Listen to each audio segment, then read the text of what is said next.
Hey, it's the Randy Karraker Show on STL Sports Central. Matthew Rocchio, Randy Karraker, a lot to talk about here today at STL Sports Central. The Randy Karraker Show presented by DraftKings, where the crown is yours, getting closer and closer and closer to December 1st, when we will have legalized sports gambling here in the state of Missouri.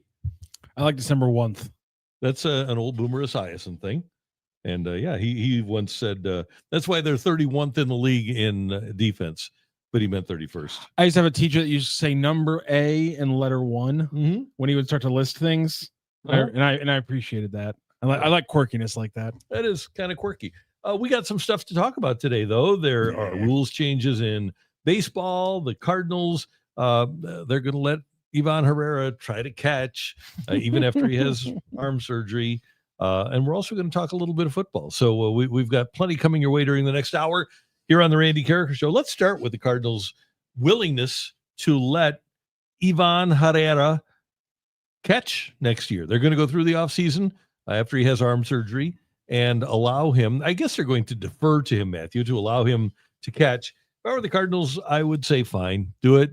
But while you work on catching during the offseason, you also need to work on playing the outfield. Before we dive into the defensive side of Herrera, Bernie Miklasz earlier today on the Bernie Show pointed out again that Ivan Herrera is the one guy on the Cardinals roster who is right now, because obviously you have maybe some potential, who is right now a quote-unquote dude, as Bernie Miklasz likes to call him. Last night he gets another home run, second game in a row that he got a home run. He is offensively what Jordan Walker was supposed to be. Okay, so my question for you was just going to kind of be your expectations or ceiling for Ivan Herrera just as a hitter as you look forward for 2026. Let's take away the defensive component. Let's just talk about Ivan Herrera as a hitter going into 2025. Is this the best version? Is this kind of what we hope to see from him? Could this be a little bit, a ceiling already? Are we seeing maybe a peak that we don't see him reach again because people figure him out? Are you seeing potentially a hitch in his game? Like what is the offensive outlook for you? He has played in 102 games, and he has 432 plate appearances this year. He's hit 18 homers. He's driven in 62, which doesn't really matter. And he has an 834 OPS. I would think that if he, as he matures, gets bigger and stronger and reaches his potential, and that might not be in 2026, I would think next year, if he plays 140 games, he's a guy that's capable of hitting 25 home runs. And if he can maintain that OPS, that 834 OPS, that would be great for a middle of the lineup Cardinal hitter. That would be the one guy that they have where you say, okay, he can be a legitimate winning middle of the lineup guy. Now, I don't know about Burleson. I think Burleson is cemented in, but maybe those are two of your 2, 3, 4, 5. Maybe Burleson and Herrera wind up being 2 of the 4 that you need there. And I don't think they have another guy where I guess Contreras would be among that group as well. But I don't know if at this stage of his career, if he's a real impact player. He's a good player, but I don't think that Contreras is a big-time impact guy. So to answer your question, I would say that Herrera can be a guy with maybe a 25 homer, 50 extra base hit guy and high OPS of 834. That's one hell of a player, and really great. And so when you talking about the positional side of things, can he be an outfielder? Do you need him as a catcher?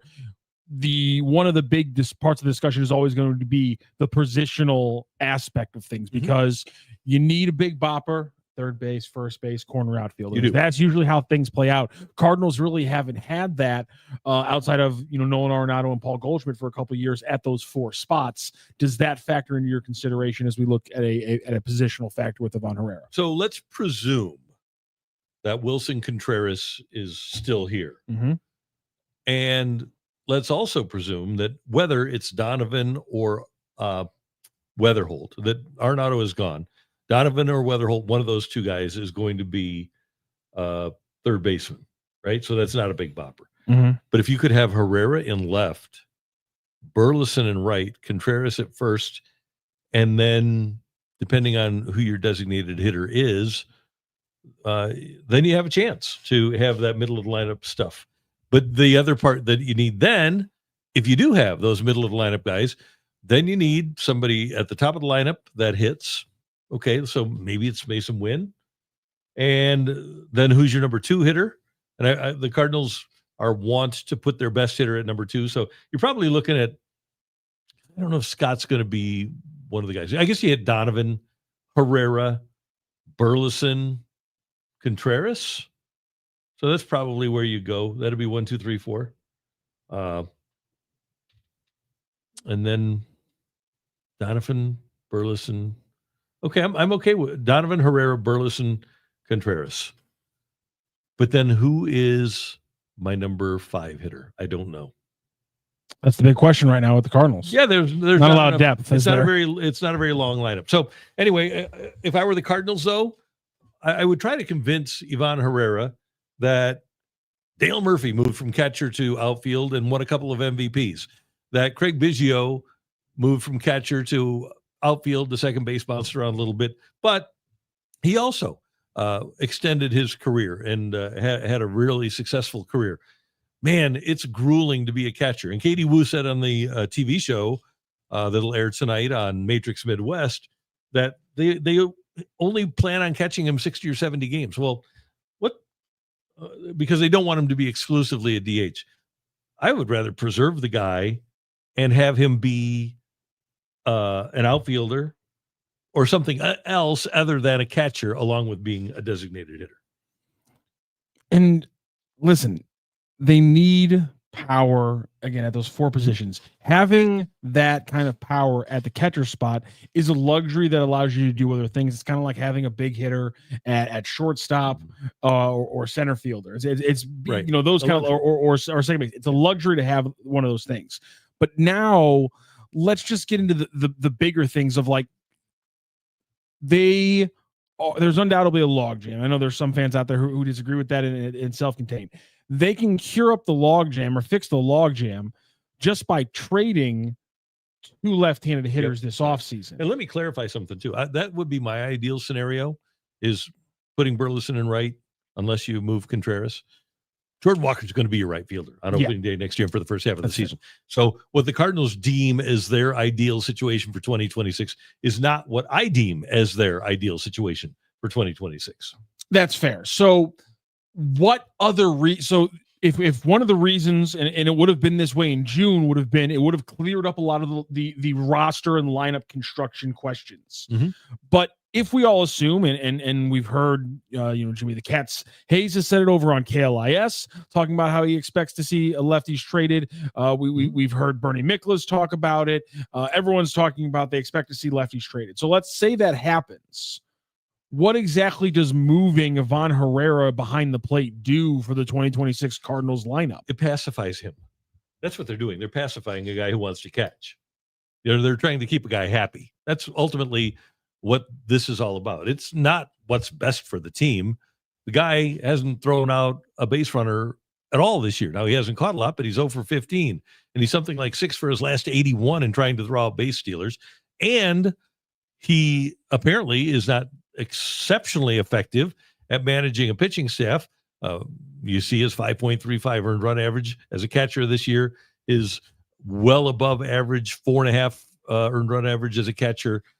And it's apples to apples, the same pitchers. Other catchers have significantly lower catchers' ERAs. So what they're trying to do is pacify the guy. And if he is your best hitter, then you want to keep him happy. But I don't know if that's the best thing for the team. Maybe they feel like, well, we are going to win in 2026 anyway. So why don't we just try to get this out of his system, and then we'll move on after that.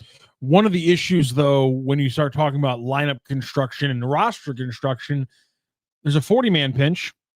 One of the players on the 40-man pinch, part of the 40-man pinch, is that it was the kind of bye year for Jimmy Crooks, or else he goes into the Rule 5 draft.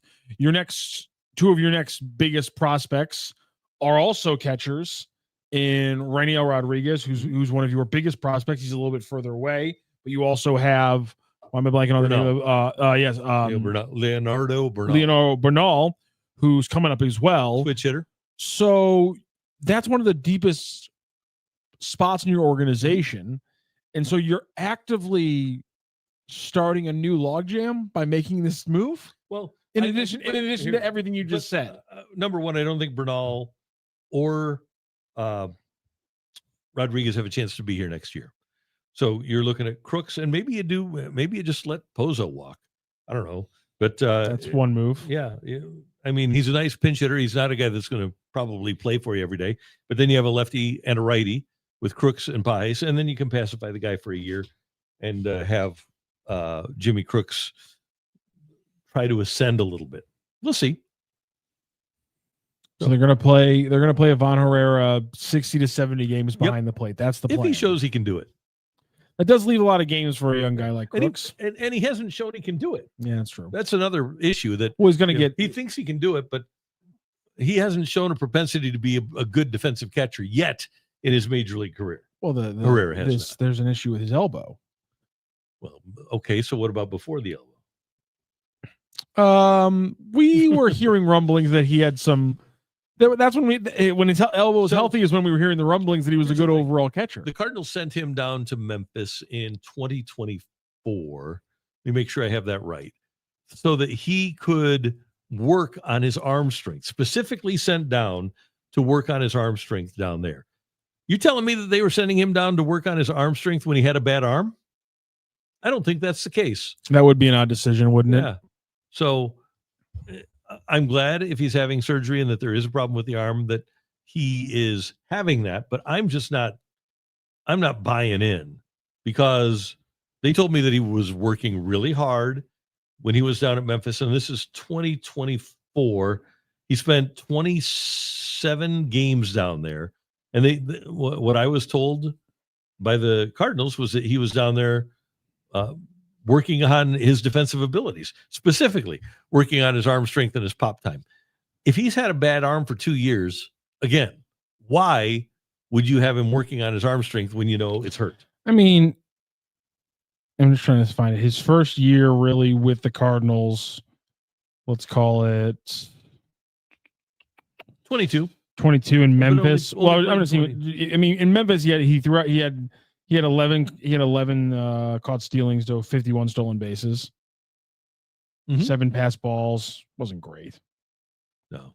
So, and you know what's interesting is that in the COVID year, his numbers before the 2020 season, before COVID became a thing, the Cardinals were telling everybody who would listen during spring training that he was going to be the next Yadier Molina. Yeah, exactly. And so clearly they had a different idea of what his arm and his defensive capabilities were going to be than what it actually ended up being. Right.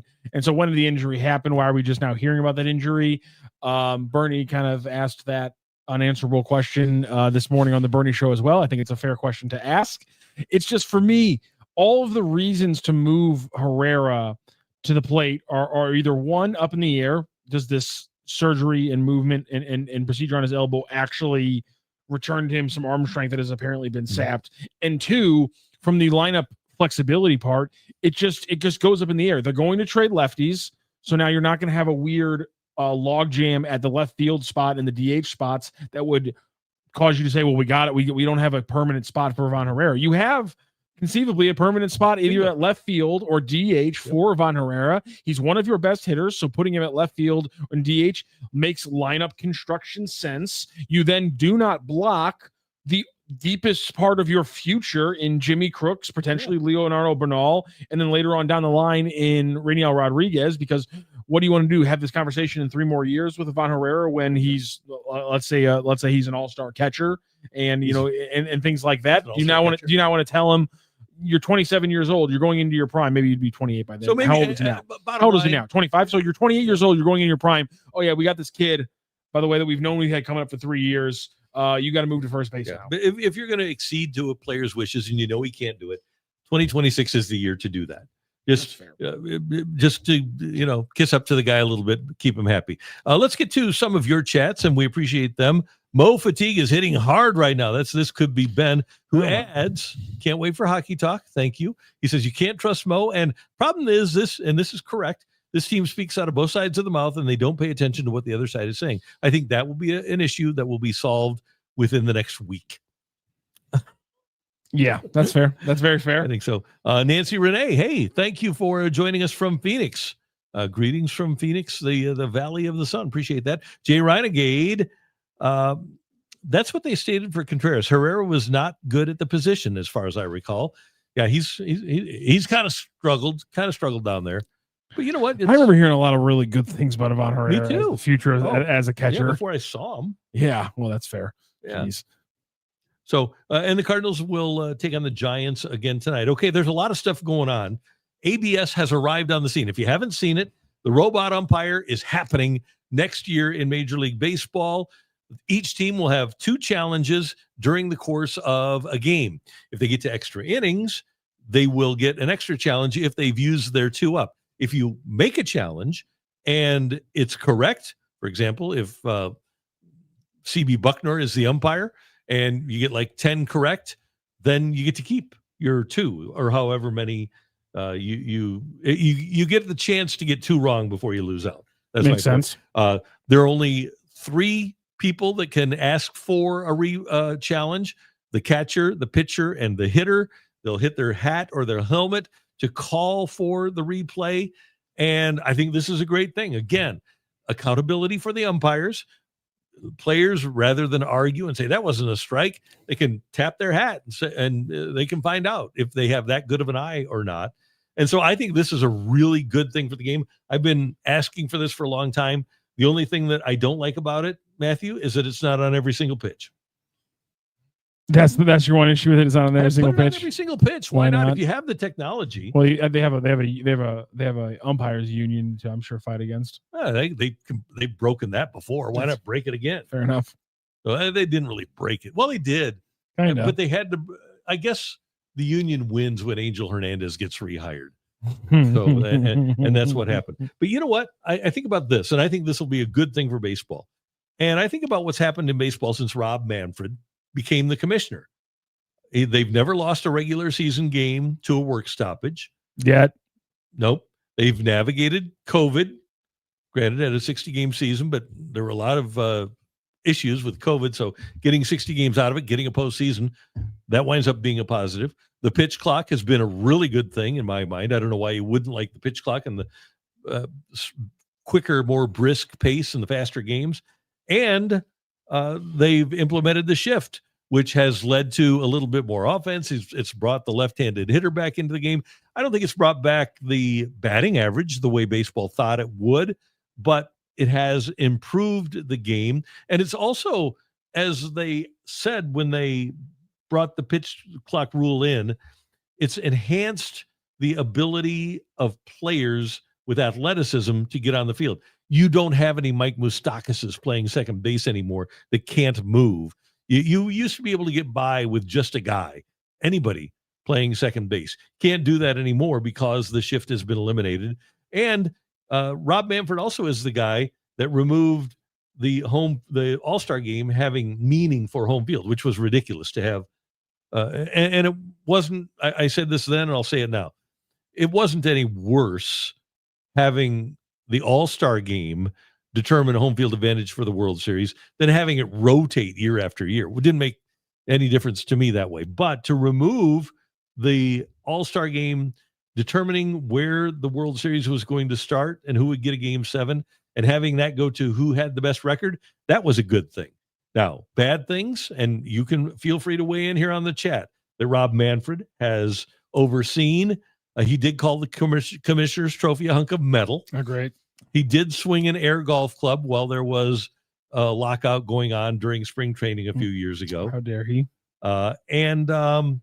He's got kind of a punchable face. But otherwise, if you have any other issues, if you have any other things that Rob Manfred has made baseball worse with, I want to hear from you.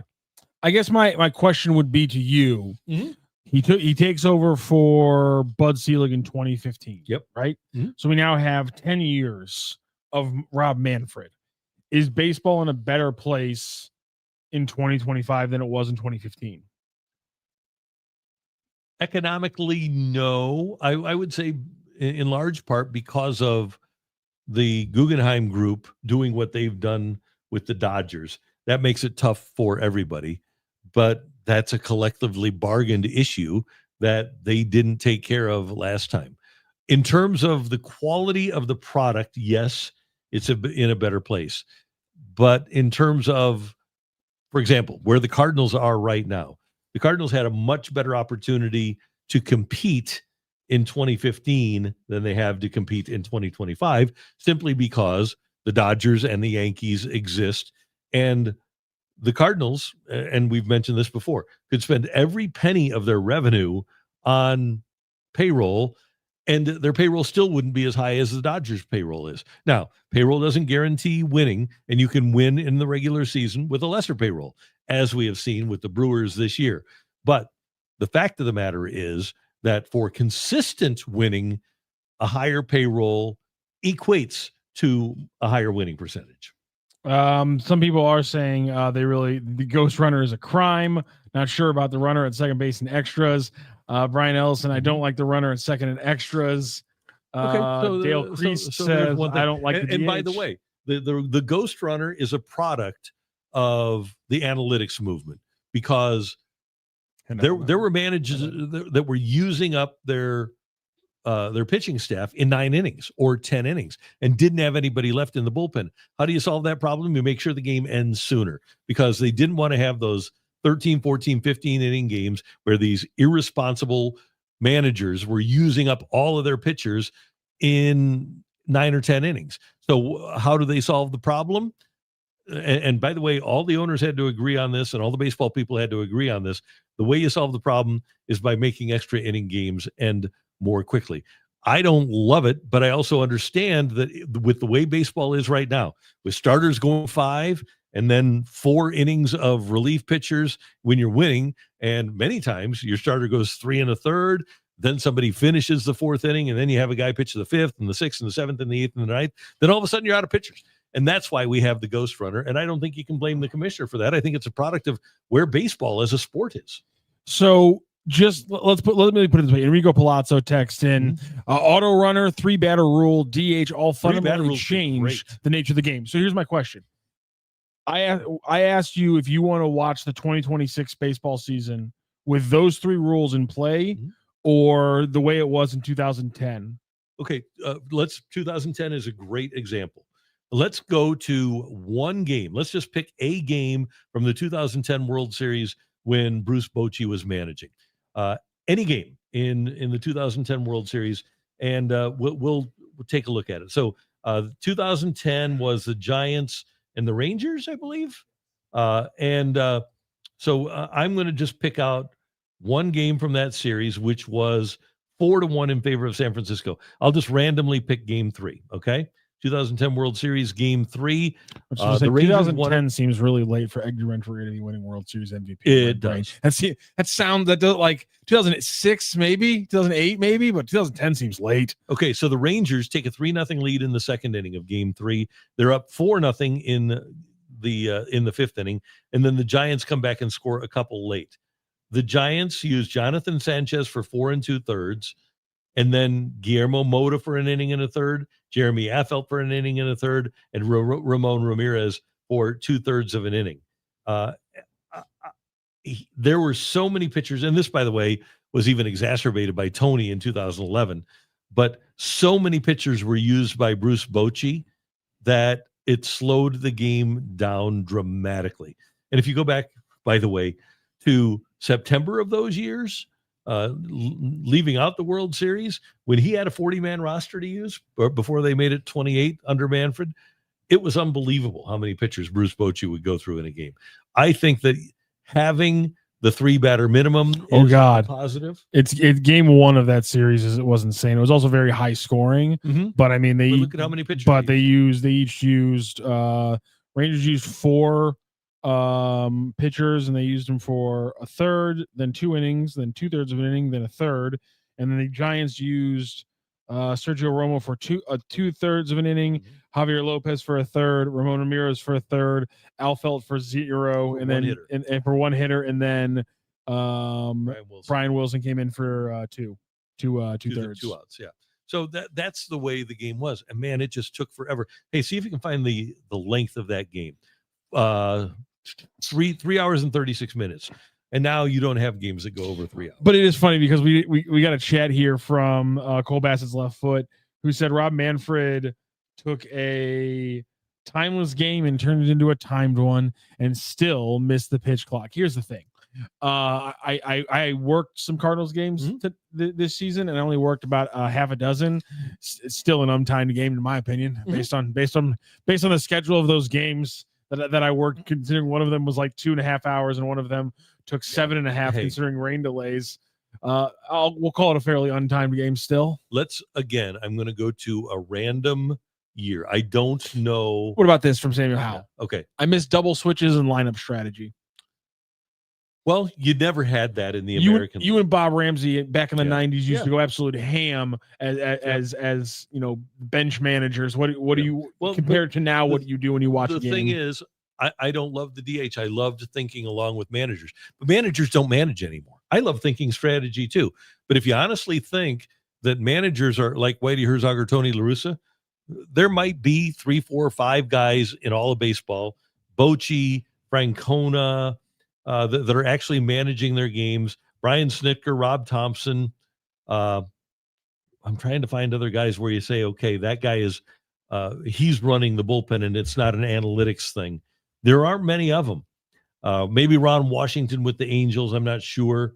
But the point is strategically, everything is scripted out before the game. The analytics people come in with pretty much every manager, including here, and they have a meeting about how things, let's give Schilt credit for managing too, but they have a meeting about how things are going to play out during the game and how things are going to be strategized, and the manager is not managing. So I liked it too, but the reality is they weren't going to allow managers to manage. So if you can make it more of a push button thing for those guys, which is what they wanted to do, the DH was going to come into play. And yeah, I liked people like Adam Wainwright and Danny Cox that like to be ball players and like to bunt and were good at a lot of different things, but there aren't as many of those guys anymore either. Pitchers, all they do is pitch. It used to be that there were guys that were the best players on their high school teams and they were the number 4 hitter in the pitcher. And that, well, the good thing doesn't is happen nearly as much as it used to. The good thing is because they're not batting, they're going much deeper into games and taking a lot more of that. Oh, yeah, there you go. Okay, so I'm just going to pick out. Give me a year, Matthew, between 1996 and 2011. Any year. Give me 2009. Okay, so 2009. This is a good year to have. So we are going to look at the New York Yankees, and we're going to pick out any random Yankees game from 2009 against the Boston Red Sox. Okay, so this is just a blind, that's gonna be fun. Blind taste test. So I am going to go. Let me get to their schedule here, because we're talking about the pitch clock and how the timeless game has been ruined. As you search for that and get it up, I'm going to read a text or two. Xavier Speak says, I wanted players to learn to break the shift, not remove the strategy of the shift. That's the one that I agree with pretty much everyone. That's the one where it's clear to me that like there was no back door where it's like, yes, we are removing one piece of strategy. We are adding another piece of strategy in the, open a door, close a window kind of thing. The removing the shift was very much just, you don't get to use this piece of strategy anymore, which, the NBA has done. Leagues have done that to facilitate offense. And do I like it? No. But am I going to sit here and say baseball can't be touched? You can't do that. That would be absolutely ignorant of baseball to do it. You have to do it every once in a while. And the shift had proved to be something that was holding back, not just offenses. It was holding back some of the best hitters in the game. It was killing some of your stars. And so make the change. Okay. I hate it, but you're right. But I see why baseball did it. If you're a football fan, do a Google search for a guy named Mel Blount, Blount. Mm-hmm. And Mel Blount was part of the Steel Curtain. And in the early 70s, he would ride a receiver all the way down the field. He'd be making contact. He'd ride a receiver all the way down the field. He wasn't the only corner that did it. He was just notorious for it. And what the league decided to do, to the National Football League, is say, okay, you can only touch a receiver within 5 yards of the line of scrimmage. Then you would have to let him go. You can't touch him anymore. Matthew, why do you think that they made that rule? Well, see, Mel Blount somehow had forearms like the beams they built the Empire State Building out of. He's a Hall of Famer. And if he was able to have his hands on you whenever he wanted, you weren't doing anything that game. Your receivers couldn't catch passes. You weren't going to do anything against him. So to enhance offense, the league changed the rule. All right. Bill Belichick told his team in the early 2000s, hey, specifically which game? Super Bowl 36. There you go. He said to his players, hey, just hold and grab their receivers as much as you want and don't stop until they start calling defensive holding. And the Patriots won the game. They kept doing it. And it wasn't until Peyton Manning complained about it that what did the league do? They enforced the defensive holding rules. Why? To open up offense. Again, do another Google. Just look at any game from the 1990, let's go 1995. Find a New Jersey Devils game on YouTube and watch what happened with what was called the neutral zone trap. Okay. What did the league do when they had a lockout? The neutral zone trap was keyed by the red line being a thing. You couldn't pass the puck across the blue line and the red line. The red line's gone now. What did the league do to open up offense? They removed what the red line was. They changed the rule. The NBA wanted more scoring. Go back and look for 1976 series between the Boston Celtics and the Phoenix Suns, okay? Watch them play. Look for a three-point line. See if you can find one. What did the NBA and college basketball do to enhance scoring in their sport? Put in a three-point line. They've done a lot of other things. At one point, they eliminated the zone defense in the NBA. Why?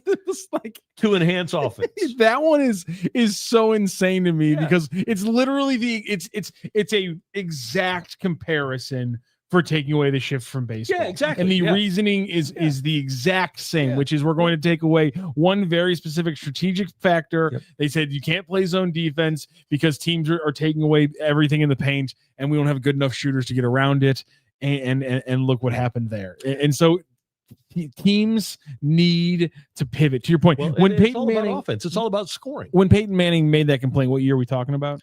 I think it was 2004. I'm looking for at the top 50 passing yard seasons in NFL history. Mm-hmm.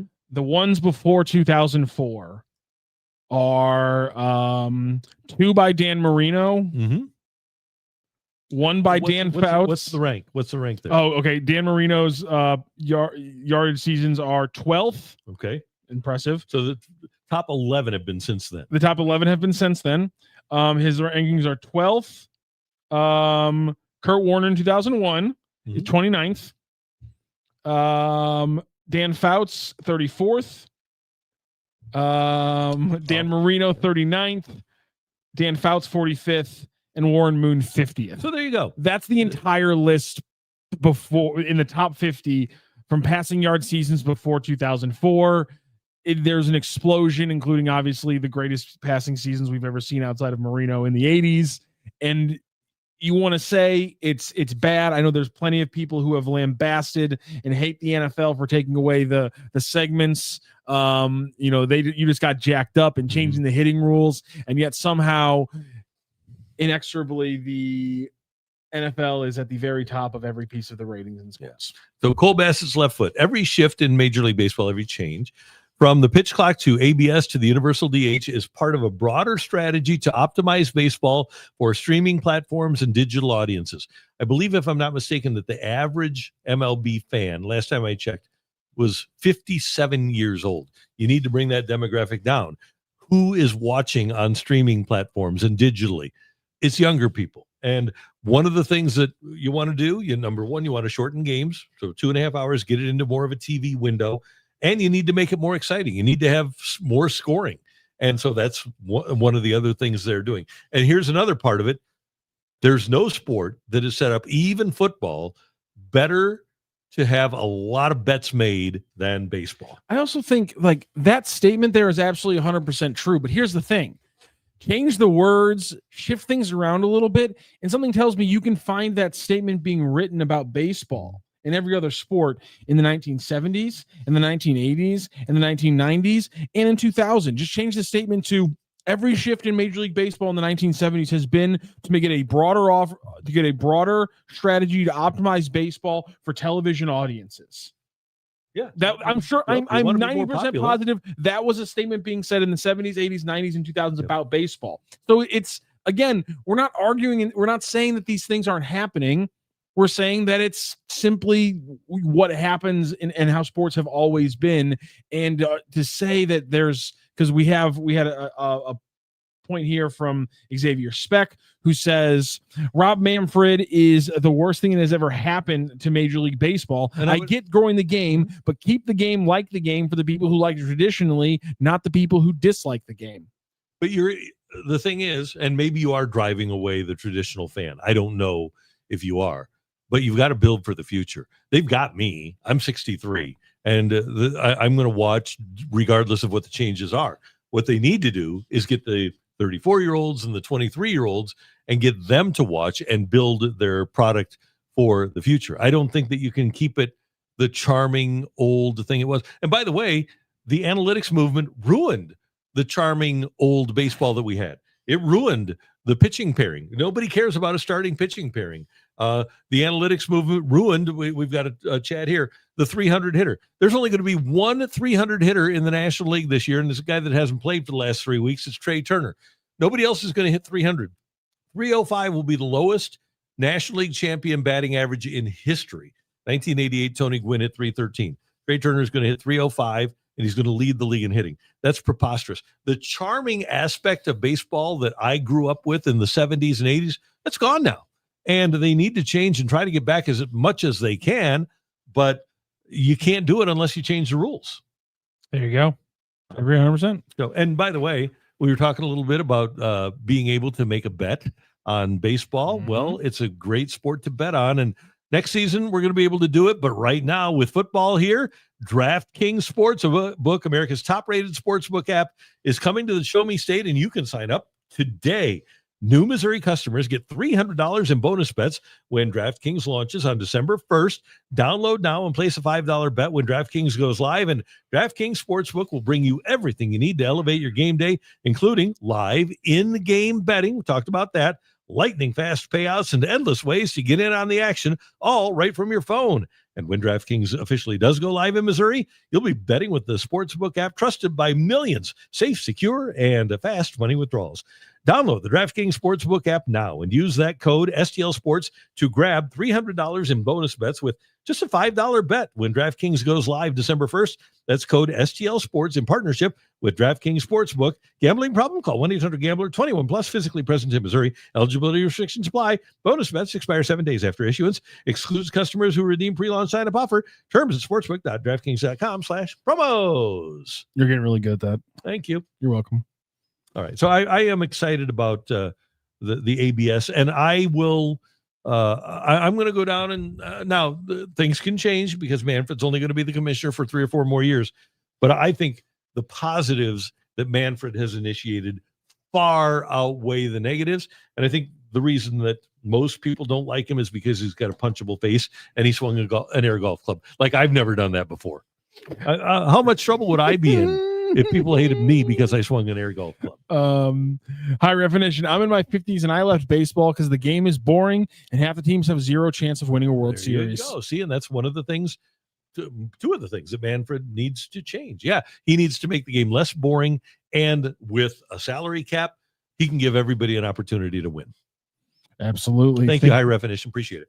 Think our starting 5 might win 45 games next year, Dizzy? They all shoulder tip. Very few players utilize their top hand and fill the gaps. Gaps equal 300. That's a good take. I like that one. That's called launch angle. John Mozeliak with today was talking about the first step being a big thing for a lot of these young hitters. RDA age 66. Get rid of fielding gloves, then hitting will take off. I think that's a hell of an idea. I hadn't thought of that one, but I think that's a great idea. Yeah, you guys gotta. You ever seen those people who play cricket? How they just catch that shit on the fly. Yeah. Oh my God, it's insane. Yeah. It's pretty amazing. So, there are other things baseball can do. I think they're trying to walk a really fine line. And I think Theo Epstein was the best guy they had in that front office because he was trying to be a guy that brought athleticism back to the game.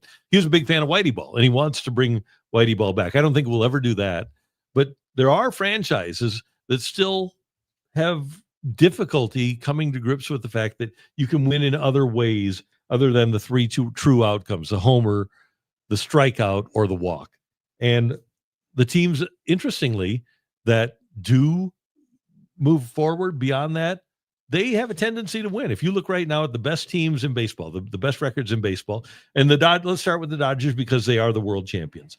But they have a guy that's hit 50 home runs last year, but he also stole 50 bases. They have the ability to manufacture runs in LA. The Brewers are great at manufacturing runs and playing fundamental baseball. The Phillies, despite the fact that they are boppers and they have a bandbox ballpark, but the reason that they signed a guy like Trey Turner is to get him get a guy that has an opportunity to run, and they have more than just him. Toronto manufactures runs. The Cubs have some guys that can run. The Yankees have done a really good job. So I look at the teams, and granted, those are also, for the most part, pretty highly paid teams, but the teams that make an effort to do things other than just hit home runs and take walks seem to be doing pretty well. And I feel like the push going forward and is going to be for more of those players. And that's why I think we saw Nolan Gorman try to change his approach to the plate, and why when it regressed, they were very quick to say, oh, okay, I just don't think this guy's going to be worth it. Yeah. Like that regression point from him apparently seemed to be a very big thing from their perspective. And yeah. I understand their perspective, but I hope they give him another chance, but that's me being biased. The Rays are not going to make the playoffs. Stolen bases, though. Second in stolen bases in Major League Baseball, the Brewers. Third in stolen bases in Major League Baseball, the Cubs, who I believe, let me check. Do the Cubs have the second best record? No, third best record now. Fourth best in the National League. Also, if it's so hard, and 68. If it's hard to hit here because the park is big, should running be a little bit easier? Well, it should be more.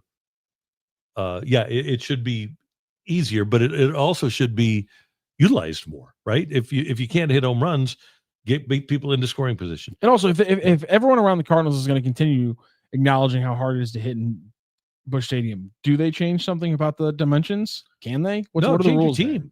Okay, you can change it. You can change the dimensions, but why not just change the team? Because one of them requires me to pay millions of dollars across multiple things. The other thing requires me to just physically pay millions of dollars. I would have done this years ago. Okay. Like when the Padres had the giant ballpark, or when the Mets had the giant ballpark before they moved their fences in. What you do is you save money by getting a team that only has one or two home run hitters, guys that hit doubles, guys that get on base, guys that steal bases, guys that can get their bat on the ball. Not unlike the Padres are right now. Padres have a pretty good lineup for their ballpark. The other thing you can do, if you have a ballpark that's almost impossible to hit home runs in, is build a pitch to contact staff, because hitting home runs is not only difficult for you, it's difficult for the other team too. That's what the Cardinals did when Whitey Herzog was their manager in the 80s. Nobody could hit home runs in the ballpark. What's he do? He doesn't need home run hitters. So he gets one, whether it's Hendrick, who hit 19, or Clark, who hit 22 when the team won 101 games in 1985.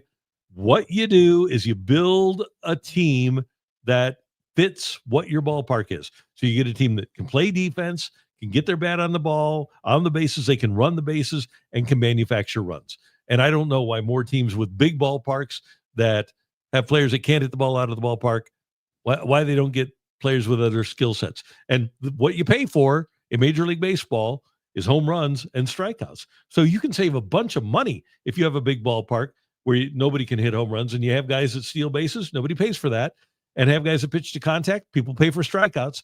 That's how you win, if you have a ballpark that's difficult. There you go. You want to talk a little football? I do. I just want to, one other thing here. So we mentioned the Rays. Here are the next group of teams that are in the top in stolen bases in Major League Baseball. Brewers would be in the playoffs if they started today. Cubs would be in the playoffs if they started today. Mariners will be. Mets would be. Red Sox would be. Yankees would be. Is that really just straight the rankings? The next group of teams are just that rank, just straight. Yeah, that's no non-playoff teams in there at all. No, the only one is the Rays. Christ. The Rays lead, but 2, 3, 4, 5, 6, 7 are all teams that are going to make the playoffs. It's almost like if you have a guy on second base more often than not, good things can happen. Yeah, it helps. And then if you also don't run into dumb outs at third base because you're not sure about foul balls or foul balls are being incorrectly called and things like that. Yep. All right. I know you've got a new segment for us here. Yes. Let's play. All right. I'm just calling it 3 takes and a cloud of dust. So it's a Okay. football segment. First thing we want to talk about, we had a little breaking news today, and that was Mike Gundy being let go by Oklahoma State. Obviously, things have been terrible for them. They and K-State really were coming up to an absolute battle of two of the worst teams later on this season in college football. It's been bad for Oklahoma State, and they finally pulled the trigger. Okay, so maybe is T. Boone Pickens still alive, or is he dead? I think he might have been. I think. Okay, so passed. maybe whoever T. Boone Pickens descendants are, maybe passed in 2019. Okay, very dead. Survived by, we'll find out. Okay, but if I'm if Oklahoma State, if a booster wanted him fired, that's one thing. Like the person that was willing to write a $2 million check to get Scott Frost fired at Nebraska. But if it wasn't a booster forcing things, this guy had been your coach for 21 years.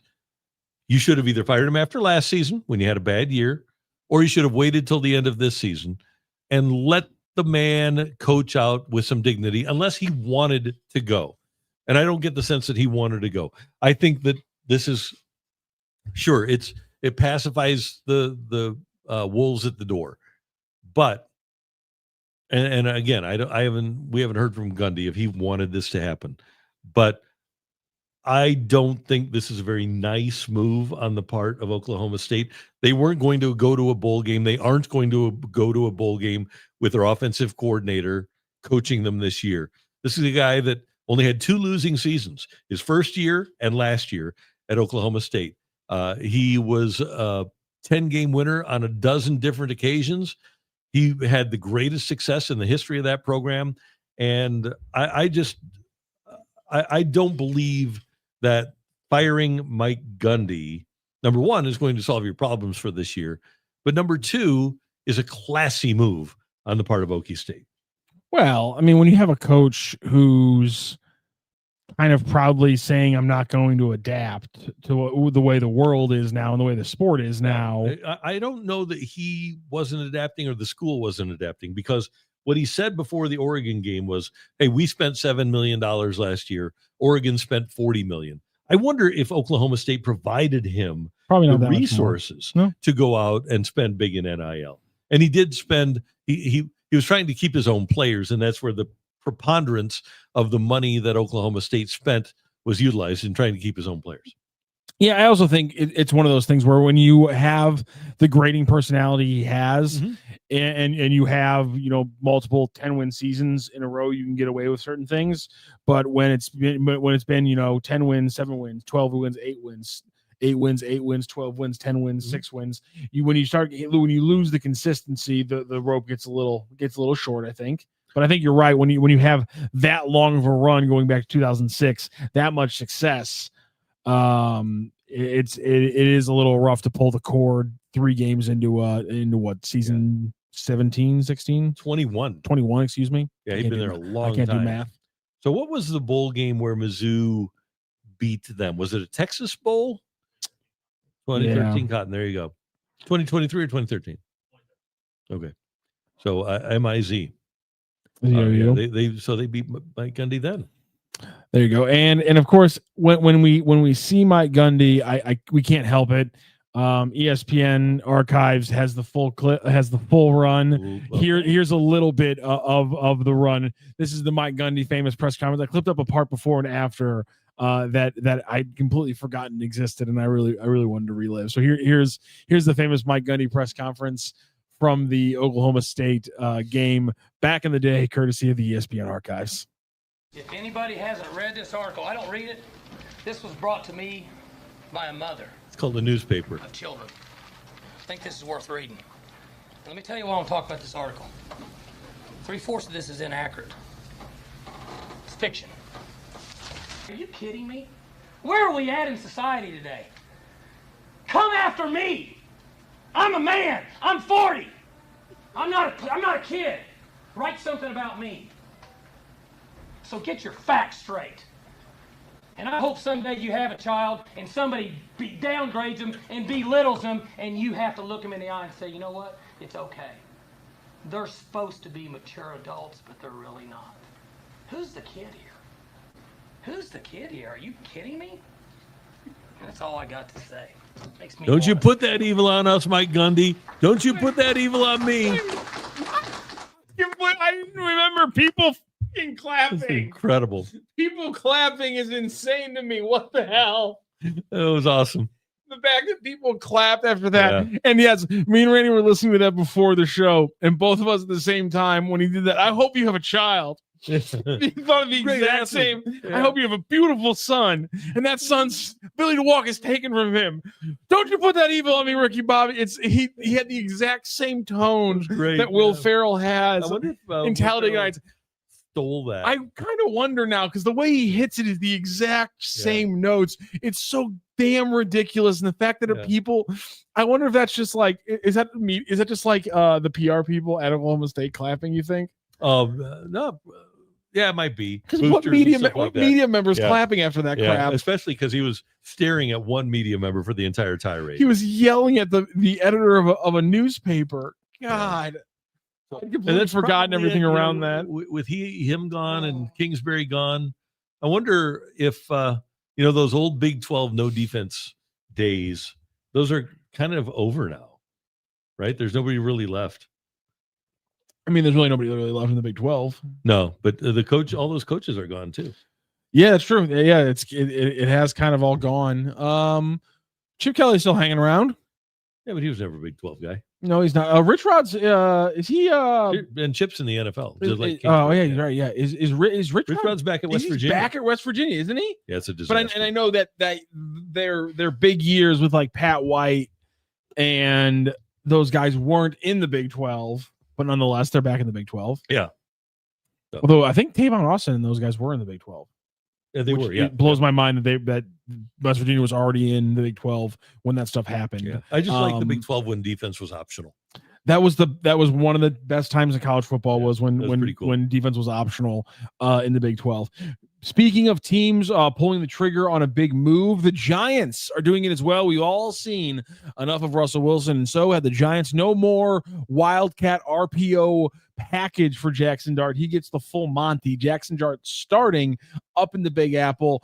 You've seen about 22 years ago a top New York Giants quarterback get a little bit of a soft landing thanks to a former Super Bowl winning quarterback. Your thoughts on round 2 up in the Big Apple for that situation? So I don't think this is as much Jackson Dart thing, because he eventually was going to play, as it is an Andrew Thomas thing. So Andrew Thomas, their Pro Bowl left tackle, had been out with a foot injury since last year, game 6 last year. And he missed the rest of last season, was on the PUP, and then missed the first game this year, and then the second game this year, returned against Kansas City on Sunday night, played 25 snaps. Well, now that you have a guy that can protect the blind side of Jackson Dart rather than getting him killed, like was happening with Russell Wilson, you have a little better feeling about Jackson Dart not getting killed with Andrew Thomas there. So I'm guessing that if Thomas would have come back in 2 weeks, they play Philadelphia in 2 weeks, so maybe not. But I'm guessing that he would have probably given Dart a little bit more time. But if it would have been game 1, they might have played the Dart in game 1. The Giants have had an abysmal offensive line for a long time. Look at what a guy that they jettisoned last year, Daniel Jones, is doing now. Now, he's not lighting up the stars with all kinds of great offense, but he is undefeated. He's quarterbacking an undefeated team. And the reason is because they've got a running game, they've got an offensive line, and they play defense. If the Giants had those 3 things, Daniel Jones would have been fine for them. Russell Wilson would have been okay for them. Jackson Dart would be fine. They have so many problems there. And what they're trying to do is put a Band-Aid on a gash in New York by playing Jackson Dart. Yeah, it'll pacify the fans. It'll pacify the New York media. But is it going to help them win? No, because their offensive line still isn't good enough. Their running game still isn't good enough. And their defense still isn't good enough. Yeah. And the question is always, does he learn more as a starter than what the potential bad habits he learns from him being on a bad team? And I think that's always the balance that NFL teams have to go through. And that's why the Jordan Loves and those things work out, because you probably do hold a player back by not starting them for a year or so, but the fact that they never learn those bad habits is just such a boon in the long run. I think that's why you see it work out so much. Obviously, it can work out if you just throw them into the fire, but it's pretty hot fire he's getting thrown into. If you were around for the greatest show on turf, Dick Vermeil, the very first personnel move I was a Chidrin. Okay. Very first, well, he did a couple of things. Number one, he went out and signed Mike Jones for his leadership and Ricky Prohl for his leadership. But he also, before the 99 season, what do you have to do? Well, before 97, they draft Orlando Pace, Hall of Fame player. They also drafted in 1997 Ryan Tucker. They signed Tom Newton as a free agent, plugged him in, signed Mike Grudadoria as a free agent, plugged him in, signed Andy McCollum as a free agent, had him on the bench for 99. And then the coup de grace was getting Adam Timmerman, the veteran Super Bowl champion, and building the offensive line. Then they went out and they signed the quarterback. Teams would do well. And the Rams could have taken a quarterback at number 6 in 1998 when they took Grant Wistrom. Heck, they could have taken a quarterback when they drafted up to take Pace in 1997. But they weren't idiots. And what they decided to do was build the offensive line first, because football starts on the offensive line. Build the offensive line first, and then get your quarterback in there so that you don't get him killed. Speaking of good quarterbacks and maybe getting killed a little bit, one of them was getting killed last night, and that was Lamar Jackson. They were all over him on Monday Night Football, and because of their struggles on Monday Night Football, we now can ask a crucial question for our third take today. One of the Ravens and Chiefs will be 1-3 this time next week because they play each other. They're both 1-2. One of these teams has to lose a game, so one of those teams will be 1-3 this time next week. Which team is better built to turn it around and make a February run from that position? Okay, let me go back to last night's game. Okay. Yes, the Ravens lost 38-30. Their offense scored 30 points. Their defense allowed drives of 98 and 96 yards. And those were the long ones.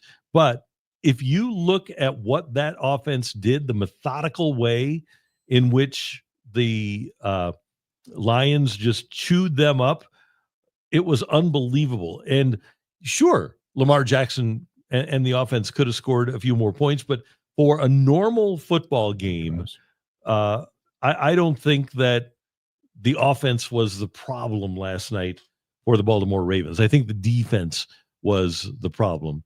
Let me just give you for the scoring drives last night for the Detroit Lions. Here we go. It's actually rather remarkable. They marched up and down the field. Yeah. So the first drive, 11 plays, 67 yards. Second drive, the three and out.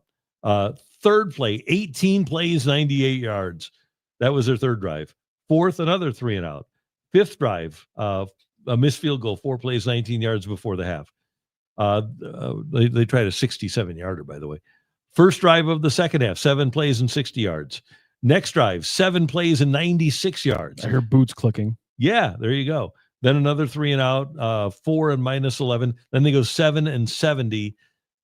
So the Ravens defense minus Justin Madubuike, minus Kyle Van Noy, minus Jair Alexander, missing 3 of your starters. They got shredded. It really didn't have an awful lot to do as much with Lamar Jackson. If you're going to blame somebody on that offense for the Ravens, Derrick Henry got the ball knocked out. And like you said, their offensive line, and it was really mostly Aiden Hutchinson. They ate the offensive line, Detroit did, of the Ravens for lunch. So let me head you off at the pass then. Let's fast forward this to January. Yeah. Let's say both teams make the playoffs. Yeah. Maybe let's say one of them's even a wild card. Okay. Which group do you trust to get more to a championship passable level? The Ravens defense or the thing that's kind of been hurting the Chiefs, which is with Rashee Rice, with your potentially healthy Xavier Worthy, does the Chiefs offense return to a level that will threaten to take the AFC? No, because their tackles aren't playing well. Simmons is ascending. He'll be better by the end of the season. The right tackle is a disaster area for the Chiefs, and I don't think that they'll ever this season get that fixed. At some point, they're going to have to fix that problem. To your question, who is better off at the end of a game, whoever loses the Chiefs-Ravens game? Is it possible that the Pittsburgh Steelers lose to the Vikings on Sunday in Dublin, Ireland? Could the Vikings beat the Steelers? Anybody be surprised? No, I wouldn't be surprised. Is it possible that the Bengals lose at Denver to the Broncos? Not at all. Is it possible that the Browns lose at Detroit? Yeah. So if those three things happen, the Ravens would be 1-3, the Steelers would be 2-2, the Bengals would be 2-2, the Browns would be 1-3. The Ravens would be one game out in the division. So it goes back to the question: do you trust? Does a healthy Jair Alexander at his age? Does a healthy Justin Madubuike? Does that give you confidence the defense can fix the holes and not get marched on? Yes, and but the big thing for the Ravens is that they're in what has become, because of the injury to Joe Burrow, an easy division, and the Chiefs are not in an easy division. Denver is going to be a snootful, as our good friend Steve Savard would say. We already know about the Chargers. They're going to be a handful for everybody, and they're already 3-0.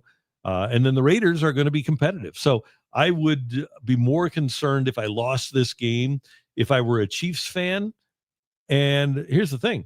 Even if the Chiefs win that game, they go to Jacksonville. Let's say they win that, and they get to 2-3 on the season, okay? Or no, that'd be 3-2. If they beat the Ravens and then they beat the Jaguars. Then you've got the Lions. Tough game. Yep. Then you've got the Raiders, and that's at home. And then you've got the Commanders. So you've got 3 straight tough home games. Then you go to Buffalo. Then you go to Denver. And then at home against the Colts, who are unbeaten so far. Your next, aside from maybe the Jaguars on the road, your next easy game is going to be at Dallas. And that's on November 27th. That's Thanksgiving. And again, to your point, not even looking at the Chargers schedule, just kind of knowing how talented they are. You talk about that 5-6 games, so you got an easy one. The Chargers have the Commanders, the Dolphins, the Colts, the Vikings, and the Titans, and then the Steelers, then the Jaguars. So the Chargers next. And then they have the Giants this week. Excuse me. So that's 8 games for the Chargers, and take away the Colts and the Commanders, and that's 6 pretty winnable games for the Chargers. Yeah. So the Chargers could be on easy street, staring down the barrel of 9-2 going into week 11 or 12. So they're in complete control of the AFC West at that point. Now you're in a position that you've never been in, or haven't been in a very long time in December, of looking up and saying we got to win a wild card race. Yeah. By the way, I am absolutely stunned that the Chiefs have gone as far down the road with Jawan Taylor as they have. Yeah. He led the league in penalties last year. He leads the league in penalties again this year.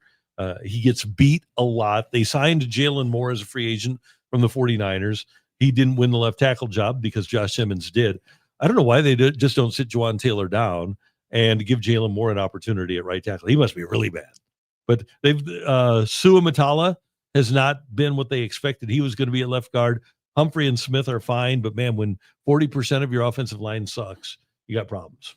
Yeah, Samuel Howe, by the way, this is the second time in the last 2 weeks he's gotten me. I keep saying I always screw. I call the Rams the correct name. I call them the San Diego Chargers 9 times out of 10. Yeah, I can't get it. I can't get it right for some reason. It's in my head. They're the San Diego Chargers, and I'll get over it. So, by the way, you know what? For the LA Chargers, do a Google search for the Bolt, the Chargers. Just look at the Bolt, the new training facility for the Chargers. It's unbelievable looking. The Bolt facility. Yeah, this looks nice. Yeah, it's I think it was a lot of money, but it looks really cool. And it's in El Segundo. Yeah, and they aren't, by the way. I've left some things there. Yeah, the Charge or the Rams, they don't have a permanent practice facility yet. They just decided to build one, and it's going to be kind of like Randy. the Star. What? 3 natural grass practice fields, fine. Mhm. An expansive locker room, who doesn't? Weight room, same thing. Training room, same thing. Hydrotherapy room, okay. Team lounge, direct access to practice fields, lap pool, barbecue area. There you go. They have a designated barbecue area. Yeah. Now you So- know what that sounds like. That sounds like a Jim Harbaugh thing. Like he knows how to keep the offensive line happy. Yes, he does. You get him a barbecue area. Oh, by the way, That's amazing. the other things they have, in addition to those, they have 250 plus TVs in the building. They have the Bolt helmet pizza oven. They have a golf simulator. You've got a ping pong Damn. table. Damn. You've got 2 head chefs. I wonder if they ever argue. Do you think they'll let us hang out? I think so. And it costs like $300 million or something, but it's incredible.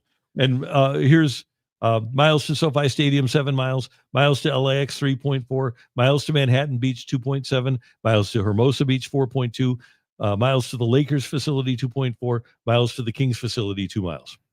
That's the Bolt. That's the how you do it LA right there. Chargers That's how you practice do it right there. facility. Yeah. I wanted to talk about one more thing before we wrap Got up it. the show today, and that was our good friends over on 101 ESPN. TMA had John Mozeliak in studio for a good hour plus today, and he had a lot of good things. I just want to play one thing. This is the shortest clip we have. We'll play some more later on this week. Okay. Mo was asked about the Nolan Arenado situation and what the best or most probable plan of action is going to be with Nolan Arenado, and he cut to the quick with it, and I appreciated that. My opinion, it was a favorable deal for us. It's probably not the type of deal you're going to see in the future. A potential deal for Houston. So to really get to the crux of Doug's question is, yeah, we're obviously going to have to, the organization's going to have to eat some money. It just then depends on how much and what that looks like. But getting him back for the last couple of weeks of the season, showing that he's healthy, that definitely will help. So you got the last part there about the importance of maybe playing for these last 2 weeks. I don't necessarily agree with that, but Still hasn't hit a home run since June 22nd. I think this is the first time we've heard somebody directly acknowledge that they're going to have to eat a fair chunk of money. And I also like him talking about how the original deal for Houston that he rejected, Nolan Arenado rejected it, was a pretty good deal for the Cardinals. Yeah. But again, they're going to have to eat money to get this done. And with the way everyone's talking and everyone's saying, Nolan Arenado's done. The social media posts say that's his last time in Busch Stadium. He's talking about his last time in St. Louis. It seems like the conversations about how much they're going to have to eat are certainly swirling. And he's due $31 million in cash, $42 million total, but $6 million of that is deferred. $5 million comes from Colorado. So $31 million in cash over the next 2 years. If I'm another team, am I paying Nolan Arenado more than $7.5 million a year, $15 million? So I think the Cardinals will have to eat half of the $31 million in cash and then have to pay the deferments too. So a fun thing this entire season in 2026 is when people bitch about the payrolls, reminding everyone, well, yeah, but you got to add $25 million onto that payroll because that's the actual amount they're spending on this roster. That's always a fun conversation and thing to have to talk about for a whole year. I love doing that. So, but 2 years, they have to make the choice between spread it out, cash and baseball, right? Because they're going to be a better team. And I know this sounds weird, but they are going to be a better team without Nolan Arenado because they can't. Is his OPS still around 660? I think they aren't going to be any worse offensively if Arenado isn't around. Ooh, 656. There you go. Get 10 points higher, baby. Let's really make some people here in St. Louis freak out. There you go. Yeah. So if I'm the Cardinals, and I've said this before, I will swallow the cash. If I can't find anybody to take him off my hands, I would swallow the cash, and I'd rather have somebody else, JG Weatherholt, playing third base. I agree with you. That's the way I would go. We've known it to be a reality.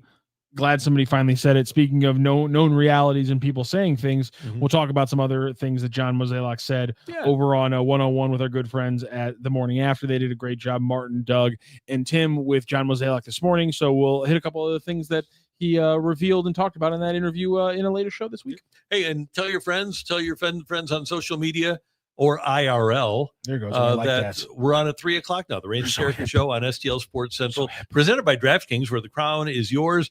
what you want to do is subscribe to this YouTube channel, like this video, and also check out our website, stlsportscentral.com. A lot of cool things happening here at STL Sports Central, including, did we already do a Cardinal pregame, or is that going to be later? We did it earlier today. Okay, Cardinal pregame is done. Joe and Grant broke it down. They talked a little bit about the ABS. That's good. And are we going to have a postgame tonight? Well, even though it's just so late and on the game. West Coast, we're still going to bring you guys a postgame. Yeah, Come on. Yeah, you got to check that out. So we will be back with you tomorrow at 3 here on the Randy Karraker Show. Have a great day, everybody.